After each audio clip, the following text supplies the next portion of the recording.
Bonjour et bienvenue dans l'Instant Psy. Cette semaine, nous allons parler des pensées obsessionnelles, des pensées intempestives. Alors, c'est à l'œuvre dans de nombreuses psychopathologies, notamment les troubles compulsifs obsessionnels.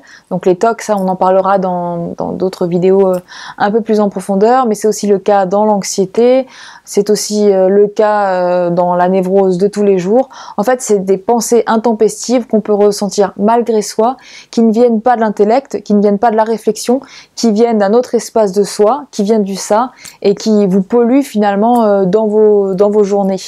Alors, qu'est-ce que c'est par exemple? Ça peut être contre vous, c'est toutes les pensées du côté de tu n'y arriveras pas, tu es nul, tu ne vas pas être à la hauteur, tu ne feras pas ce que tu dis que tu vas faire, tu n'aimeras plus la femme que tu es en train d'aimer, tu n'aimeras plus l'homme que tu es en train d'aimer, le travail que tu fais, tu vas le perdre. C'est toutes ces pensées-là, mais alors à différencier de la névrose qui est finalement issue de certains traumas de votre vie, qui fait que vous réflexionnez dans ce sens-là.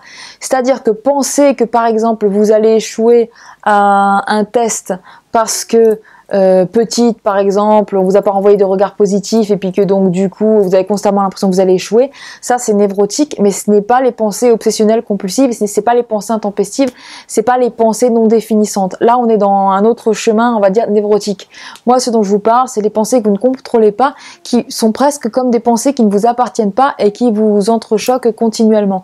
Donc comme je disais, ça peut être contre vous, ça peut être aussi contre le monde, rien ne va marcher, il va se passer des choses dramatiques, ou par exemple vous êtes en train de traverser la rue et puis vous avez l'impression qu'un camion va venir et vous écraser, vous êtes en train de nager et vous avez l'impression que vous pourriez vous noyer, vous êtes dans une église et vous avez les pensées que vous n'avez pas envie d'avoir, enfin vous voyez tout ce panel-là de pensées finalement que vous ne voulez pas ressentir, que vous ne pensez pas, qui ne sont pas du tout liées à votre intellect et à votre réflexion, mais qui vous viennent.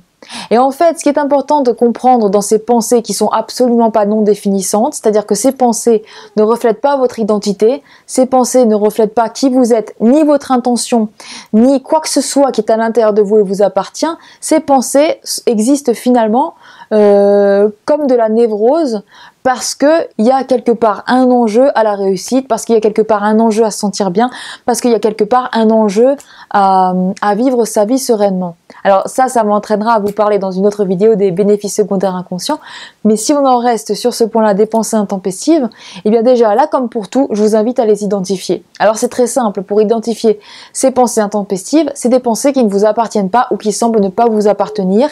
Elles ont un petit côté obsessionnel parce qu'elles ne passent pas par de la réflexion, elles vous entrechoquent comme ça, c'est-à-dire par exemple vous êtes en train de porter quelque chose de précieux, vous voyez le faire tomber, vous êtes en train de monter des escaliers très vite, vous voyez tomber, donc vous voyez ça ne passe pas par de la réflexion, c'est quelque chose de plus obsessionnel ou de quelque chose de quelque chose qui n'est pas travaillé.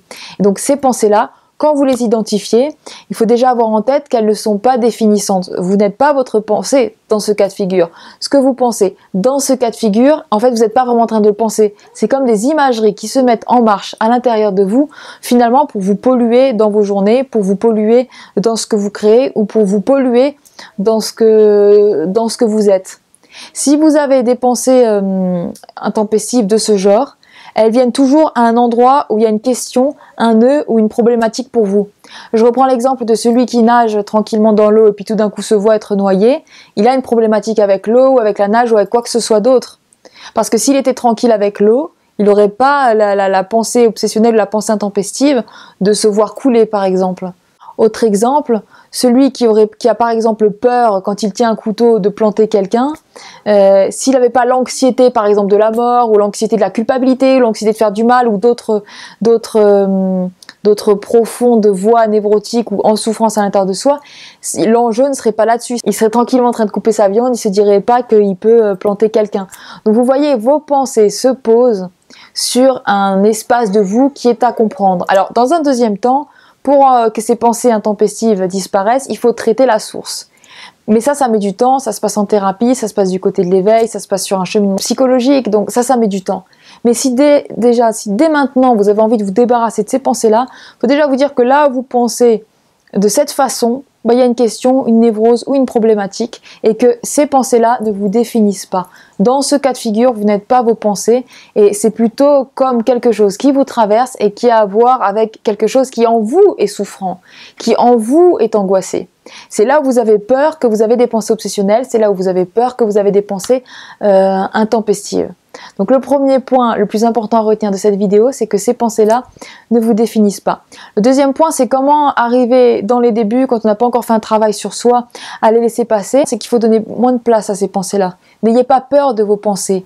N'ayez pas peur de finalement ce qui ne vient pas de votre être conscient, de votre être d'intention, mais qui vient de l'être en souffrance. Cet être en souffrance, il a juste besoin d'être aidé, écouté ou finalement d'être entendu ou accepté. Donc en fait, c'est juste aller vers sa guérison. Et pour aller vers sa guérison, ces pensées-là, il faut leur donner moins de place et moins de sens. Ne donnez pas sens aux pensées obsessionnelles ou aux pensées intempestives. Elles sont souvent, comme je disais, à l'origine des troubles obsessionnels compulsifs. Et maintenant, on trouve les troubles obsessionnels compulsifs un peu dans tout. Il peut y avoir des tocs du côté du couple, des tocs du côté de la sexualité, des tocs du côté de tous les espaces de votre vie. Je vais prendre l'exemple des tocs du côté du couple. Si par exemple une personne a constamment peur d'un jour ne plus être amoureux de son mari par exemple, et que ça lui vient pas de la réflexion, ça lui vient de la pensée intempestive, et bien là c'est tout simplement à vivre comme ça, se dire qu'on est en train d'être angoissé par rapport à là où on aurait peur finalement. Il y a de grandes chances finalement que les gens qui aient l'angoisse de ne plus être amoureux soient les plus grands amoureux. Tout comme il y a de grandes chances que les gens qui aient peur de déraper et de planter quelqu'un quand ils coupent leur viande soient les personnes qui aient le plus peur au monde de faire du mal à l'autre. Parce qu'en fait, on visualise ou le ça fait apparaître dans la vie du sujet le pire du sujet. Donc il faut travailler à ce que ce ne soit plus votre pire, et pour que ce soit plus votre pire, il faut travailler à ne plus avoir peur de ce qui pourrait arriver. En fait, dans votre vie, toutes les grandes problématiques viennent de la peur. C'est la peur qui est à l'origine de l'angoisse, c'est la peur qui est à l'origine de la névrose. Donc une chose est très importante, c'est d'arriver petit à petit à se dire que votre guérison passera par le fait d'être des êtres de moins en moins prisonniers de vos peurs. Ensuite, ça m'amène à vous parler de quelque chose d'assez complexe. Alors là aussi, on pourra en reparler dans d'autres vidéos. C'est les bénéfices secondaires inconscients. Alors ça, j'en parle beaucoup avec mes clients et je vous en parle aujourd'hui. Les bénéfices secondaires inconscients, c'est très important d'en avoir conscience. C'est-à-dire qu'il y a un bénéfice pour votre inconscient à vous faire vivre de la souffrance. C'est pas que l'inconscient veut que vous souffriez, c'est que finalement, l'inconscient et ce qu'il crée a un bénéfice, parce que sinon on ne serait pas en train de se faire vivre ce genre de névrose, ou ce genre de pensée intempestive, ou la névrose de l'abandon, ou tout ce qu'on a pu traiter dans d'autres vidéos. Alors qu'est-ce qu'exactement le bénéfice secondaire inconscient?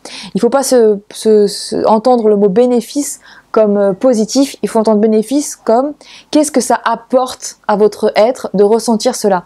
Je vais vous donner un exemple. Ce serait par exemple le cas d'une personne, une femme qui dans son âge adulte aurait un rapport boulimique à la nourriture et mangerait beaucoup jusqu'à se faire vomir. Donc on le voit, elle est dans la destruction, elle se fait vomir, elle essaye de remplir un vide, et elle par exemple, son bénéfice secondaire inconscient, ça pourrait être une forme de satisfaction à reproduire un schéma de la petite enfance.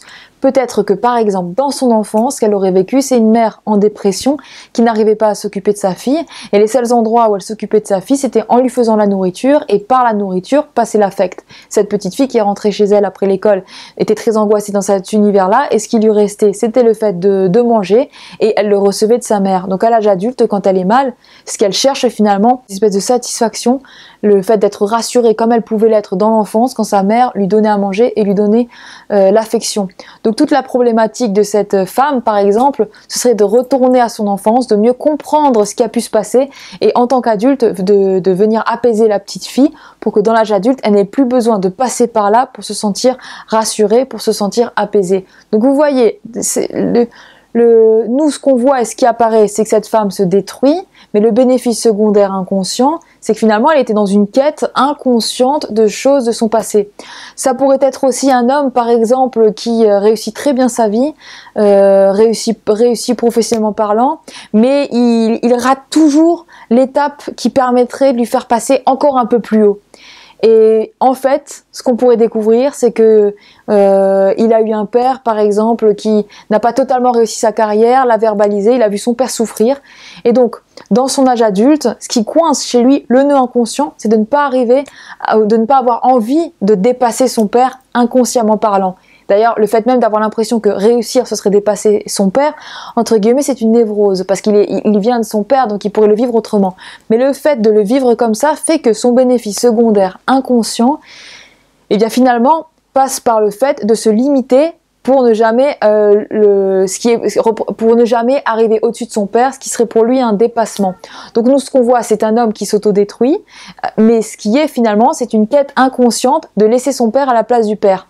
Alors là, je vous ai donné deux exemples assez précis, mais le bénéfice secondaire inconscient est aussi singulier que le fil de votre vie, et votre fil de vie vient d'un âge immense, puisqu'on est tous faits sur des arbres généalogiques, avec des transmissions de tout ce qu'il y a de plus lumineux, et de tout ce qui peut avoir été chaotique. Donc on est des êtres avec beaucoup de transmission. Donc cette notion de bénéfice secondaire inconscient, on reviendra beaucoup dessus parce qu'elle est importante dans votre vie d'adulte. Vos névroses, elles ont une symbolique. Vos névroses, elles ont une fonction. Trouvez quelle fonction elles occupent et vous pourrez déconstruire tout ça. Donc, pour finir cette vidéo sur les pensées intempestives, retenez bien que les pensées qui ne viennent pas de votre raison, qui ne viennent pas de votre intention, qui sont comme des imageries que vous ne voulez pas, mais qui toquent à votre porte, ne vous définissent pas. C'est des pensées qui ne sont pas et qui ne seront jamais définissantes. Elles sont à traiter comme une conséquence ou la résultante de votre souffrance. Et le plus important, c'est qu'elles peuvent être des signaux d'alerte qu'il y a quelque chose à voir, qu'il y a quelque chose à creuser. Tout comme quand, par exemple, vous avez des signes dans votre corps que votre système immunitaire est en baisse, bien c'est pareil, quand vos pensées intempestives arrivent, c'est qu'il y a quelque chose peut-être à comprendre de qu'est-ce qui peut être angoissant en ce moment pour vous, qu'est-ce que vous brassez de manière inconsciente ou consciente qui peut vous donner des angoisses. Donc c'est très intéressant, c'est des red flags, c'est des signaux d'alerte qu'il y a quelque chose à comprendre, quelque chose à déconstruire et un espace de vous où se déconstruire.